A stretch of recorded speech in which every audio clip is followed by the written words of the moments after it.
is Relief Without the High, How to Use CBD and Microdoses of THC to Achieve Relief for Conditions that are chronic, like pain, insomnia, stress, migraines. So about 2 years ago, I woke up in the morning and my toes were throbbing. They were red and inflamed.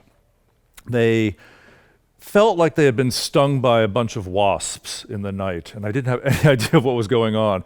In fact, they were the size of pickles. That's how it felt. And it was hobbling. I could barely walk, and even the weight of the sheet on top of my toes was agony. So I didn't exactly know what to do. I went to the doctor, and he informed me that I had a condition called gout, which I said, no, I don't. And he said, yes, you do. I said, but I'm not fat, and I'm not a drunk, and I don't eat a lot of fat foods. He said, it doesn't matter. It's a buildup of uric acid in the blood, and uric acid is shaped like little barbs. It really is very sharp, and it's like those little magnets. Once it starts, it pulls all the uric acid in your blood into one place, and it happens to be in your toes. Good luck. So I went home and I was very, very unhappy. I went to a bunch of doctors who told me that I could do a few things. They looked at my blood work. They said, well, you can take opioids, but that's a bit of overkill. We don't suggest that. But you can take Advil or Aleve. And I did. I took them and I did some research, and I knew that, if you take them a lot, they start hurting your stomach, or in fact, they do kill a few thousand people every year in the United States. So these harmless drugs have different effects. Well, luckily, this happened just as I was about to release this book called Brave New Weed, which came out in 2016. It was my 3-year journey through this new world of cannabis. And I happen to know that cannabis can work on some of these conditions. And even though I knew a lot about the plant and some of the science, I had no first-hand experience of medical marijuana. So I thought, all right, I'm going to figure this out now. One thing I want to tell you before going any further is that there's 2 primary components in cannabis. One is THC, which is what we know, and that's psychoactive. That's what makes you high. But it also does have a lot of medical benefits, and it is very interestingly related to the relief of pain. It somehow messes with the signals of pain in your body. But the other compound is called CBD. And CBD, which stands for cannabidiol, is a very powerful anti-inflammatory. The research shows it's 20 times as anti-inflammatory as Advil or Aleve, and 2 times as anti-inflammatory as cortisone. So that's some serious stuff there. And what's interesting is that medical cannabis, the way it works, it doesn't mask pain or numb pain the way some of the other meds that you might buy over the counter or that your doctor will give you do. In fact, it feels to me that it manages the pain. Anyway, I started working with CBD for a very clear reason. I can't work when I'm high. The beginning of the sentence and the end of the paragraph, there's like a mile between them. And this is really not good for my self-esteem, it's not good for my output, and it's really not good for my income. So I needed a solution that wasn't going to get me high. And I went on a trip to Colorado and I bought a bunch of medicines, because that's how we live in the United States. We can only buy certain medicines depending on where we live in the age of prohibition still. Anyway, I got some CBD products. I got some lozenges, some vapor, some capsules, and I started using them. I started using 25 milligrams twice a day. And in fact, it brought me some relief. And I used it for a couple of months, and then my relief started going down again. So I started doing a little more investigation, and I started looking at THC and CBD, adding these micro doses of THC into the CBD. Why? Because it turns out that CBD and THC are sort of like Betty Davis and Joan Crawford. They fight each other, but they really do their best work when they're together. THC amplifies the effect of CBD, and even these tiny doses can make a big impact, and here's why. If you look at this slide, you'll see that there's different receptors on an endocannabinoid receptors, different portals, I should say, where those compounds go. And CBD has more of an affinity for the molecule. It goes in there first. It's like parking in New York. If you get there, you get the space. And so what happens is the CBD will occupy some of those slots, and that leaves less room for THC. So they modulate each other. You're not getting the same sort of high. And one interesting aside is that, the pot of the old days in the 1970s was a much gentler sort of high. And the reason was it had a lot more CBD in it. Through the war on drugs, growers wisely, they had to move their stuff inside, they had to move their products inside, and they wanted to grow smaller, more powerful plants. So over about 30 years, they accidentally, but very effectively, bred the CBD out of the plant. It's now coming back into use, and the other good news is that if you live in an illegal state like I do, I live in New York, there's also products, CBD products that are made from hemp. And hemp, for some strange fluke of law, is legally produced and legally mailed. You can get it all over the country, and there are some very good new hemp growers in the United States that are making excellent product for excellent prices. Okay, so there I was. I had my CBD, I had my small doses of THC in my mind, and that it was sort of difficult to figure out, okay, what is a microdose? What is a microdose? Most people will tell you that a microdose is 5 to 10 milligrams. I did some more work, talked to a bunch of clinicians, and learned that really you can go as low as 1 to 5 milligrams.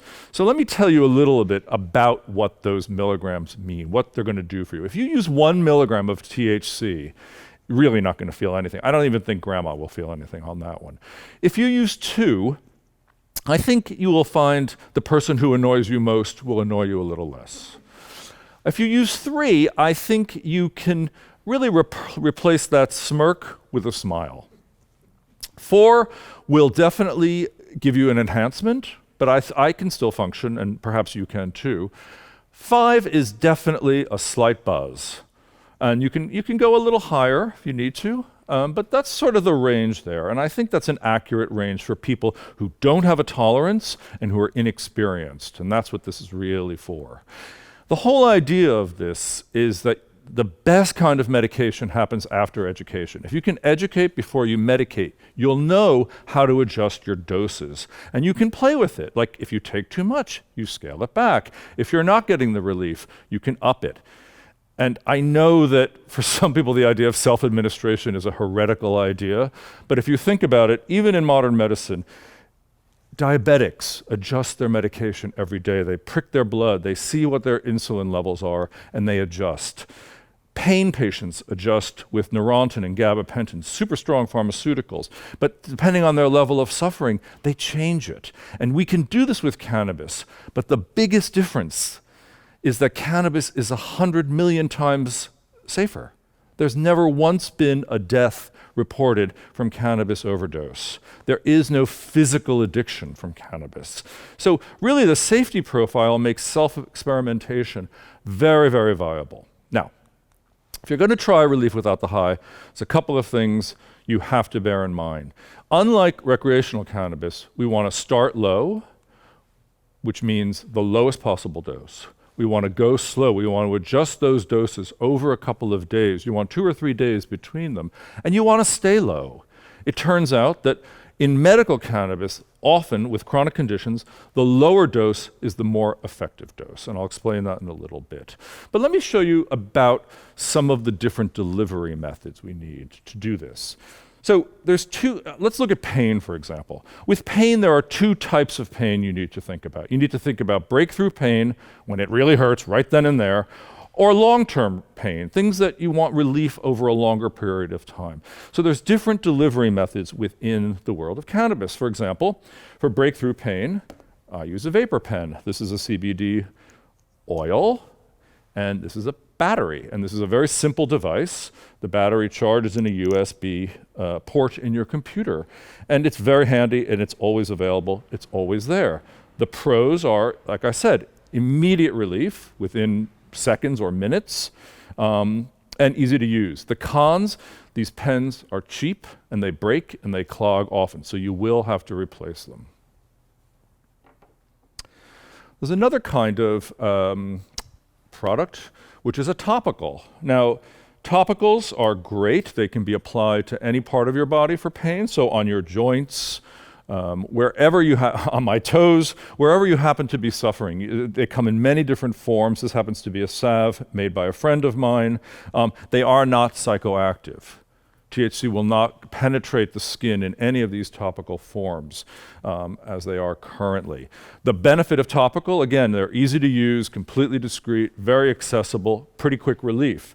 The negative is that a lot of the stuff on the market is really wimpy. That doesn't come with high doses. And you really need high doses of CBD or THC to get some relief.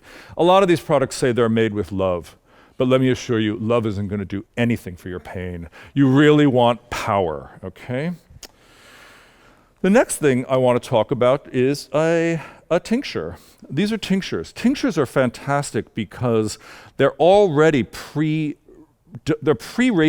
In other words, you'll see a 20-to-1 ratio, that's CBD to THC, that's barely, there's no psychoactivity in that. You'll see a 3-to-1, that may mean, a little less annoyance. You'll see a 1-to-1, which is like that old school weed. It's gentle, you can judge the psychoactivity and gain it as you need it. They're really easy to use. You just measure some out, you put it here between the cheek and the gum. You want it to absorb into the bloodstream. A lot of people say drop it under your tongue. Not the most effective way. When you drop it under your tongue, you're going to swallow. It's going to go into your digestive system and get a much slower rate of absorption. The bad side of tinctures is they're expensive. I mean, I use them for a long time. I'm telling you, it's about a month of that for chronic problems. It's about the same expense as my leased car. So you got to think about that, because right now the market isn't really geared to patients. It's geared to the recreational market. Edibles are great for long-term relief. Depending on what you take, they can last for 6 to 8 hours. And there's some, like this, there's one brand called Kiva, on the West Coast, which is about 5 milligrams. There's another brand called Satori. Satori is very clever. They do 1, 3, 5, 6 different milligrams of THC, so they're really easy to dose, and they come with different things inside of them, like the 3 milligram has a strawberry, the 2 milligram I think has a blueberry, so you always know what you're taking, which is also pretty useful. That said, if you don't live in a legal state, I'm going to show you what I do, because you have to do some things yourself. People have been making cannabis meds on their own for a very long time, and we're not going to really, at this point, let a little thing like prohibition get in the way of our relief, are we? So what I've done is I've taken these CBD capsules from Green Mountain. These are the hemp-derived ones from a company in Vermont that I get through the mail. It costs $1 a capsule. I'm going to take some drops I got from Aunt Zelda's, a California-based manufacturer who I think makes great products. This happens to be pure THC from a whole plant extract. Even more beautifully, 1 drop equals 1.5 milligrams. So on my little capsuline pill tray that I bought on Amazon for $14, I have taken apart the capsules, and I'm going to take 1 drop and add it for my 1 drop. I'm going to add 2 drops for my 3 milligram dose, and I'm going to add 3 drops, 1, 2, 3, for my 5 milligram dose. And then what you do is you replace the top of the capsule like that, and then you wisely put it into a vitamin box marked 1, 3, 5, so you know what you've got. And that way you have a range of products always at your disposal that you can use for the kind of relief you need. Now, the next thing you need to do is you do need to chart this. You need to chart it for a couple of reasons. One, you need a record of what's working for you. You need a record of how long you're taking it, the frequency at which you're taking it, the strength of which you're taking it, and what is the optimal dose to get you relief. You need to tune into your body to find how it's making you feel. And it's very good to keep a record so when you talk to your medical provider, you'll actually have something to talk about. He or she will be able to guide you towards more effective relief. And now there's also a few dosing strategies I'll share one with you. Say you have insomnia. So how do you use these effectively? So say you have a problem getting to sleep. You could use the vapor. You take a hit or a dose, or you administer, depending on what you want to call it, about 2 hours before you go to sleep. It'll have its whatever effect it makes, and as it comes down, it's going to taper off and it's going to leave you a little sleepy. That's what cannabis medicines do. That'll get you to sleep. Say you need to stay asleep longer. That's where you pull in your edible. Maybe you take your edible after dinner. You're going to have some escalation of sensation, and then it'll, again, also start to wear down. And as you sleep, it'll kick in and it'll carry you through. I've been using that for some insomnia, which I occasionally have, as everybody over 40 does. And it works really nicely. And I don't wake up very foggy in the morning. I actually wake up quite clearly, which is really nice. So I really want to recommend it to you. So let me just recap quickly. To start relief without the high, and it is complicated, but I do find that it's really worth it. I have to say, it's a little effort, but it really works. Start with a CBD medicine, okay? Try it. Add microdoses of THC gradually over a period of days. Find your optimal levels. Experiment with the frequency of dosing and the amounts you use, amounts you need. Chart your results, very important. And then every 90 days or 100 days, stop. Stop for 2 days. It's a process of receptor desensitization. It actually cleans out your receptors and allows you to begin anew. And what you do is after you stop for 2 days of abstinence, you do something very, very gradually. You take one hit, say, of vapor, and you sit there and you wait 5 minutes until you feel something. If you don't feel anything, you take another hit. The minute you feel something, you stop. And you do that for 3 days. And that is a way of actually lowering the dose you use, also lowering the cost of the meds you need, which again is a very important thing. So I think you have to be mindful of being able to play with these things, and watch it and be very careful about what you're doing. And it's not that hard, but it's also not that obvious. So to that effect, I've started this education program called Medical Cannabis Mentor. This course will be on it. It'll be called Relief Without the High sometime this summer when I get myself together, okay? The process of education before medication I have found very useful, and I highly recommend trying it. In summary, I would say that using cannabis meds enables me to stand here today. It also enables me to stand here comfortably. And I have found that I think that cannabis medication is something akin to a plant-based iPhone. You didn't really understand what an iPhone was until you had it in your hand and were able to experiment with it and see the power of it. And then once you did, you never let it go. It changed your life, and it changed the world. Thank you.